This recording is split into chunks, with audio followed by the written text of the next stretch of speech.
The civilized Indian. Hello everyone, क्या आपने कभी अपने पापा से कहा है? वॉर रुकवा दी पापा। क्या आपने कभी सोचा है वो युद्ध अगर आपके पापा ने रुकवाया होता? क्या आपके पापा ने भी ये कहा है? ये दुनिया के लिए एक अजूबा है।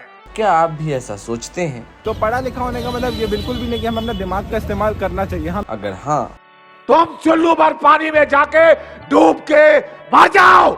देखो, इंडिया में ब्रेन ड्रेन हो गया है। बूढ़े जाने की तैयारी नहीं कर रहे, युवा भक्ति के नशे में डूबा हुआ है और महिलाएं आज हम लोग इतना अपने आप को सेफ्टी महसूस कर रहे हैं कि हम लोग पुरुष के ऊपर हम लोग चढ़ के बात करते हैं। अबे बीजेपी ने 2024 के कैंपेन में ये ऐड बनाया और नो डाउट कि आप सबने इस ऐड को देखा ही होगा, कहीं ना कहीं तो देख ही लिया होगा। अब इस ऐड में कितनी सच्चाई है और इसका फायदा कितना बीजेपी को हुआ, ये तो बीजेपी वाले ही जानते हैं।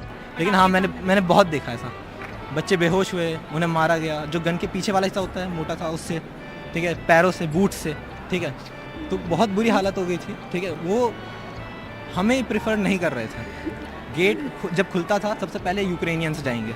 I usually don't talk on any diplomatic issue, लेकिन जब पानी सर से ऊपर चला जाता है और रेस्पॉन्सिबल अथॉरिटीज अपना फर्ज अदा नहीं करते तो मांझी को ही पहाड़ तोड़ना पड़ता है।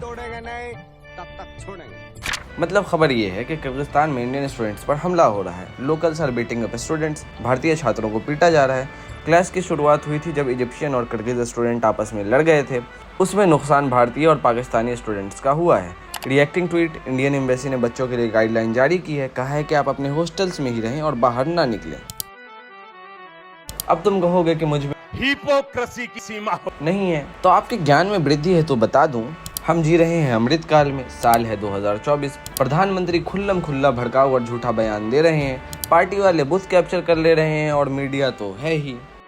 नो माय डियर फ्रेंड, मैं तुम्हें भड़वा कहता हूँ, दलाल कहता हूँ, और बताओ। अब आओ इस साल की शुरुआत करते हैं। अकुल धवन, समीर कामत, श्रेयस रेड्डी, नील आचार्य, ये सब अलग अलग तरीके से यूएस की यूनिवर्सिटी कैंपस में डेड पाए गए हैं। अब तक यानी 2024 में 14 से ज्यादा स्टूडेंट्स ने अपनी जान गंवाई है फॉरेन में, कॉलेज और यूनिवर्सिटीज के कैंपस में। Why are Indian students dying in the US? It's a very simple question. Why are students from India or of Indian origin dying in America? January 15, 2024, 2 students found dead under suspicious circumstances. एक का नाम दिनेश, दूसरे का नाम निकेश। एक थे तेलंगाना से, दूसरे थे आंध्र प्रदेश से।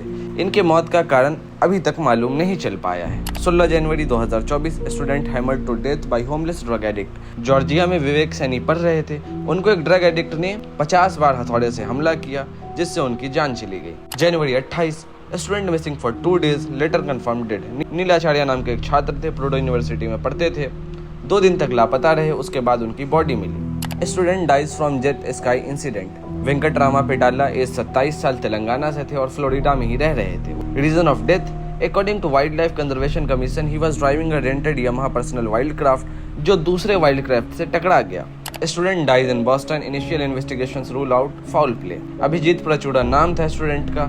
18 मार्च को मौत हुई और अब तक इनकी मौत का कारण मालूम नहीं चल पाया है।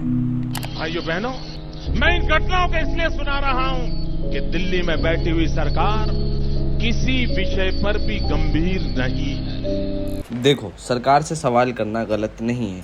हमें चाहिए कि हम अपने लोगों की आवाज़ सरकार तक पहुंचाएं। हमें एक माध्यम चाहिए होता है, मीडिया वो माध्यम है। मीडिया वो काम नहीं कर रहा है, इसलिए हम जैसों को आगे आना पड़ रहा है। खैर, मजाक अपनी जगह है। ऐसी खबरों के बाद वो लोग जिनका ब्रेन ड्रेन में जा चुका है वो ये प्रश्न कर देते हैं कि बच्चे तो अपनी मर्जी से विदेश गए थे और अब जब वो फंस गए हैं तो सरकार से मदद मांग रहे हैं, तो ऐसे में सरकार उनकी सहायता क्यों करे? तो इसका जवाब बहुत आसान है। एक लोकतांत्रिक ढांचे में एक सरकार की जिम्मेदारी है कि वो अपने हर नागरिक की सुरक्षा को सुनिश्चित करे, चाहे वो नागरिक देश में हो या विदेश में, सरकार उसकी सुरक्षा सुनिश्चित करेगी।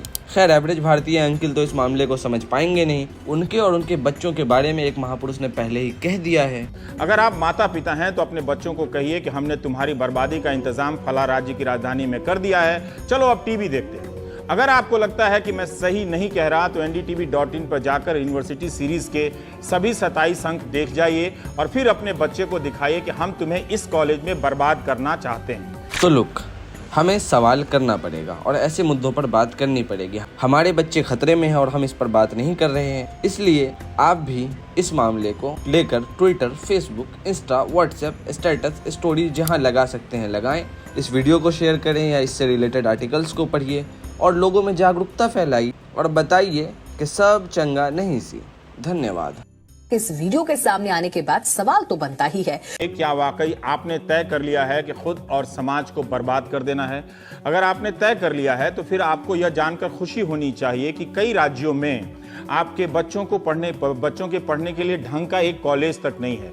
उन कॉलेजों में शिक्षक नहीं है, जो ठेके पर पढ़ा रहे हैं उन्हें 10-12 हज़ार रुपए दिए जाते हैं ताकि वो ढंग से ना पढ़ा सकें।